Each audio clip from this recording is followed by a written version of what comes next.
வணக்கம், welcome back to chef Deena's kitchen. இன்றைக்கி நம்ம கிச்சனில் பார்க்க போது உருளைக்கிழங்கு சமோசா.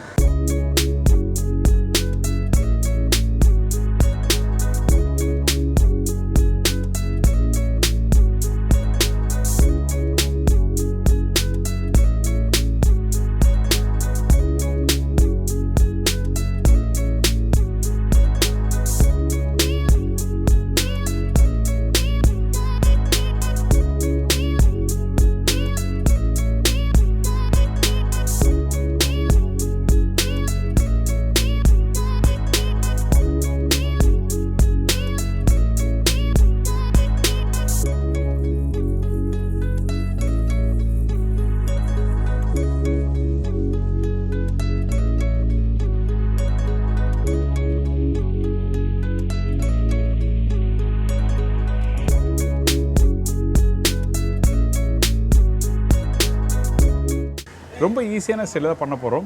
நார்மலாக வீட்டில் பண்ணும்போது இந்த சமோசா ஃபோல்ட் பண்ணுறதுக்கு வராது, அதனால வீட்லேயே ட்ரை பண்ண மாட்டேங்க.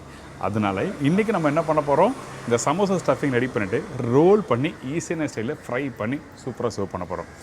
இப்போது இந்த டிஷ்ஷுக்கு தேவையான பொருட்கள் ஃபஸ்ட்டு பார்த்துருங்க.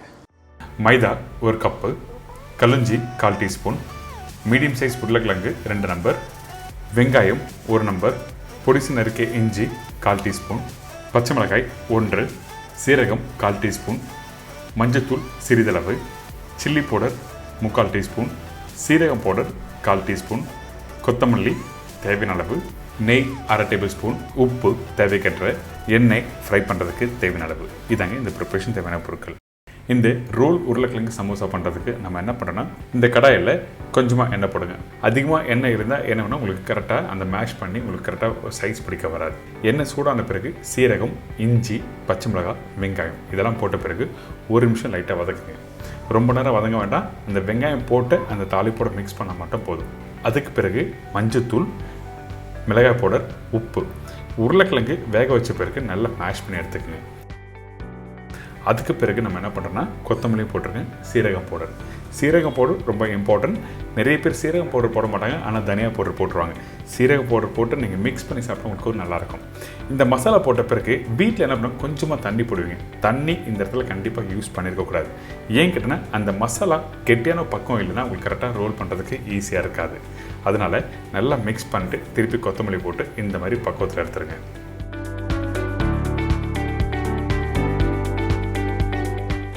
இதுக்கு பிறகு டோ எப்படி ரெடி பண்ணுறது பார்க்க போகிறோம். மைதா போட்டிருக்கேன் 1 கப்பு. இந்த பிளாக் கலுஞ்சி, அதாவது கருசீரகம் சொல்லுவாங்கள்ல, அந்த கருசீரகம் 1/4 டீஸ்பூன் போட்டிருக்கேன். உப்பு தேவைக்கற்ற, நெய் போட்டிருக்கோம். இந்த இடத்துல நெய்க்கு பதிலாக கொஞ்சம் சுட எண்ணெய் யூஸ் பண்ணலாம், அப்படி இல்லைனா பட்டர் யூஸ் பண்ணலாம். அது ஆப்ஷன் உங்கள் கையில் கொடுத்துருக்கேன். உங்களுக்கு எது கம்ஃபர்டபுளாக இருக்கும் நீங்கள் யூஸ் பண்ணிக்கலாம். தேவையான தண்ணி ஊற்றி நல்லா மிக்ஸ் பண்ணுறேங்க இந்த டோவை. இந்த டோ ரெடி பண்ணும்போது ரொம்ப டைட்டாகவும் இருக்கக்கூடாது, ரொம்ப லூஸாகவும் இருக்கக்கூடாது. அதே டைமில் கையில் எடுத்திங்கன்னா சாஃப்டாக கையில் ஒட்டாத பக்குவத்துக்கு கரெக்டாக மிக்ஸ் பண்ணி எடுத்துருங்க.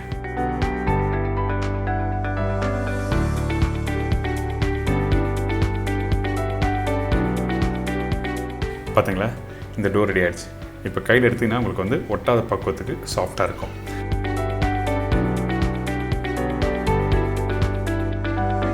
இந்த மாவு ரெடி பண்ணி முடித்த பிறகு திருப்பி நல்லா மாலிஷ் பண்ணணும் ஒரு 5 நிமிஷம்.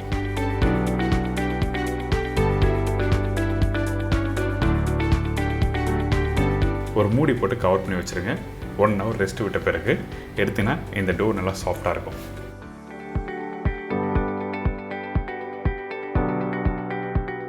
இப்போ பார்த்தீங்களா, திருப்பி இந்த டோவை நல்லா மாலிஷ் பண்ணுறோம். அதே டைமில் கொஞ்சம் மைதாவை லைட்டாக டச் பண்ணிக்கோங்க.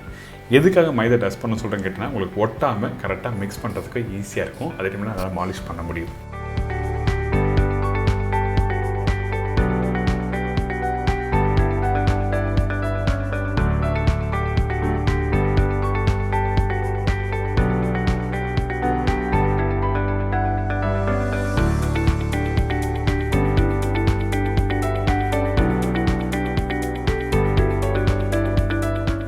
இப்போ ஒரு 3 சமோசா ரெடி பண்ணுறது அளவுக்கு நம்ம இந்த பேடா கட் பண்ணி எடுத்துருக்கோம். இதுக்கப்புறம் திருப்பி ஃப்ளவர் டஸ்ட் பண்ணுறோம். நீங்கள் மைதா போட்டுட்டு அதுக்கப்புறம் நீங்கள் ஷீட் பண்ணுறதுக்கு ஈஸியாக இருக்கும். அதனால் தேவையான அளவுக்கு மைதா நீங்கள் எடுத்துக்கலாம். வீட்டில் எப்படி சப்பாத்தி உருட்டுறீங்களோ அதே மாதிரி உருட்டுங்க. உருட்டிட்டு இதை கட் பண்ண போகிறோம்.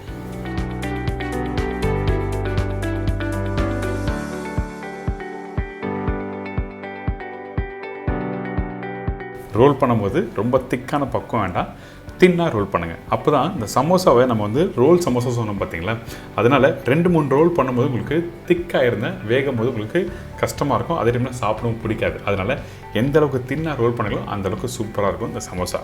இப்போ ரோல் பண்ணியாச்சில் இதுக்கப்புறம் நம்ம என்ன பண்ணுறோன்னா இதை அப்படியே கட் பண்ண போகிறோம். ஒரு 2 இன்ச்சு சைஸில் கரெக்டாக கட் பண்ணி எடுத்துக்கோங்க.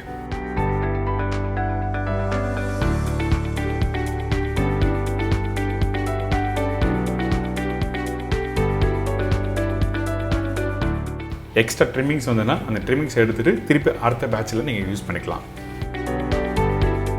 நார்மலாக வீட்டில் சமோசா பண்ணும்போது ஃபோல்ட் பண்ணுறது ரொம்ப கஷ்டம், ஆனால் இந்த மாதிரி பண்ணால் உங்களுக்கு ரொம்ப ஈஸியாக இருக்கும். அதனால தான் ரோல் சமோசான்னு சொல்லிட்டு நான் ட்ரை பண்ணேன். இந்த ரெசிபி உங்கள் கூட ஷேர் பண்ணுறோம். இப்போ பார்த்தீங்களா அந்த ஷீட் நல்லா சூப்பராக வந்திருக்கு. இந்த மாதிரி ஒட்டாத பக்குவத்துக்கு கரெக்டாக கட் பண்ணி எடுத்து வச்சிட்டிங்கன்னா அதுக்கு பிறகு நம்ம என்ன பண்ணுறோன்னா பைண்டிங் ஏஜென்ட் ரெடி பண்ணுறோம். அதாவது மைதா 1 டேபிள் ஸ்பூன் போட்டுக்கோங்க, கொஞ்சமாக தண்ணி ஊற்றி நல்லா மிக்ஸ் பண்ணுங்கள். கெட்டியான பக்குவத்துக்கு மிக்ஸ் பண்ணிடணும். இந்த பைண்டிங் ஏஜென்ட்டை வச்சு தான் நம்ம கரெக்டாக சமோசாவை பேஸ்ட் மாதிரி யூஸ் பண்ணி கம்ப்ளீட் பண்ண போகிறோம்.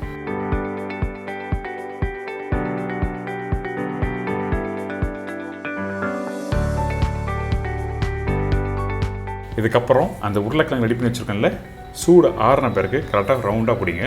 அதுக்கு பிறகு நம்மளோட விரலை வச்சு கரெக்டாக சின்னதாக இந்த மாதிரி ரெட்டங்கள் மாதிரி பிடிச்சிட்டு அதுக்கப்புறம் ரெடி பண்ணி வச்சுருக்க அந்த ஷீட்டில் உள்ளே வச்சு ரோல் பண்ண போகிறோம்.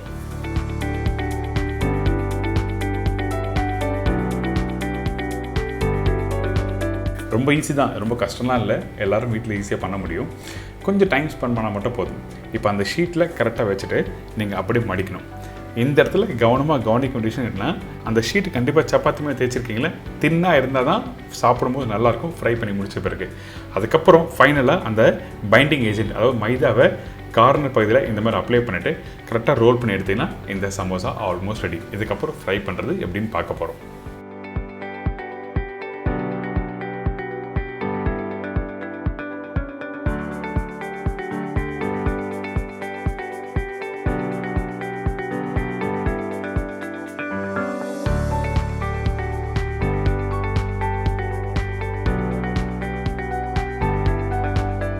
எந்த அளவுக்கு கரெக்டாக ஃபோல்ட் பண்ணி வச்சுருக்கேன், இதே மாதிரி தான் எல்லா பீஸும் ரோல் பண்ணி வச்சுருக்கேன்.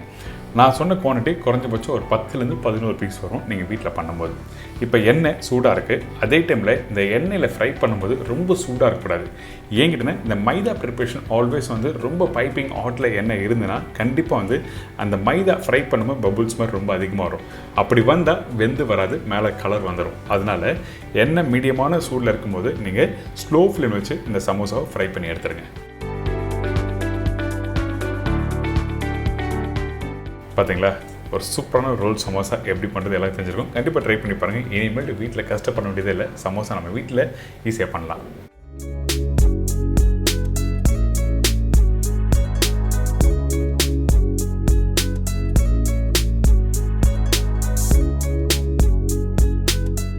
இப்போ எல்லோரும் தெரிஞ்சிருக்கோம் இந்த உருளைக்கிழங்கு சமோசா ஒரு ஈஸியான ஸ்டைலில் எப்படி பண்ணுறதுன்னு சொல்லி கொடுத்துருக்கேன். கஷ்டப்பட வேண்டியதே இல்லை, ரொம்ப ஈஸியாக மாவு மிக்ஸ் பண்ணுறீங்க, உருளைக்கிழங்கு ஸ்டஃபிங் ரெடி பண்ணுறீங்க, அழகாக ரோல் பண்ணிவிட்டு ஃப்ரை பண்ணி எடுத்திங்கன்னா ஒரு ஃபேன்டாஸ்டிக்கான உருளைக்கிழங்கு சமோசா ரெடி. இதே மாதிரி நாளைக்கு இன்னொரு டிஷ்ஷஸ் வந்துக்கிறேன். நன்றி, வணக்கம், see you, bye bye, take care.